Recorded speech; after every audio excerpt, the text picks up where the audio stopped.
پھرتے ہیں پھول کیا دیکھو میری آنکھوں میں، دشت طیبہ کے خار پھرتے ہیں، جان ہے جان کیا نظر آئے، کیوں عدو گردے غار پھرتے ہیں، رکھیے جیسے ہیں خانہ زاد ہیں ہم، مول کے عیب دار پھرتے ہیں، کوئی کیوں پوچھے تیری بات رضا، تجھ سے کتے ہزار پھرتے ہیں۔ آج کی یہ محفل جامعہ عربیہ مدینہ عربیہ العلوم، مدینۃ العلوم کے ماشاءاللہ۔ دستار کے موقع پر اصلاح عقائد و اعمال کے حوالے سے انعقاد پذیر ہے۔ آج کی یہ جو تاریخ ہے، یعنی آج کے پروگرام کی تاریخ، یہ مدینہ منورہ میں طے ہوئی تھی۔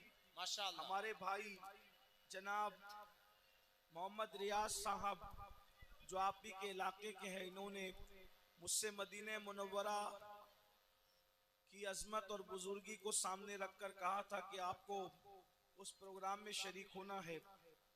تو ریاض بھائی نے کہا تھا کہ اگر آپ آؤ گے تو میں بھی مدینہ منورہ سے آؤں گا۔ وہ بھی آئے ہیں اور میں بھی حاضر ہوں، اور ہمارے ممبر پر علماء اور مشائخ بھی موجود ہیں۔ آپ لوگ بہت بڑی تعداد میں ہیں، اس کا یہ مطلب نہیں کہ ہم بڑی تعداد میں جہاں جمع ہو تو وہاں شور کریں۔ ایک بات یاد رکھیں، تھوڑا توجہ کریں، ذرا غور کریں کہ ہم یہاں زیادہ سے زیادہ 5-6 ہزار کی تعداد میں ہو سکتے ہیں، لیکن ایک ایسا مجمع بھی ہوگا، ایک ایسا مجمع بھی ہوگا جہاں پر 5,000 10,000 20,000 لاکھ 2 لاکھ کروڑ 2 کروڑ لوگ نہیں ہوں گے، بلکہ حضرت سیدنا آدم علیہ السلام سے لے کر آخری انسان تک جو دنیا کے اندر آنے والا ہے، سارے اولین اور آخرین وہاں موجود ہوں گے۔ اور یہاں علماء کا سامنا ہے، وہاں اللہ کا سامنا ہوگا۔ یہاں مہمان علماء ہے، سادات ہے، وہاں مہمان انبیاء ہوں گے، رسولان اعظام ہوں گے۔ ذرا غور کیجئے اس وقت کی کیفیت کیا ہوگی، اس وقت کے حالات کیا ہوں گے۔ دراصل آج ہمیں اس بات کی کوشش کرنا ہے کہ وہ صحیح عقائد جو آخرت سے متعلق ہیں اپنی قوم تک ہم پہنچائیں، اس لیے کہ لوگ آخرت کو بھول چکے ہیں، لوگ آخرت کو فراموش کر چکے ہیں۔ اور یہ بات یاد رکھیں، قرآن نے آخرت کی جتنی بات کی ہے، پورا قرآن اٹھا کر کے پڑھ لیں، 70% آیتیں قرآن کی آخرت سے متعلق ہے۔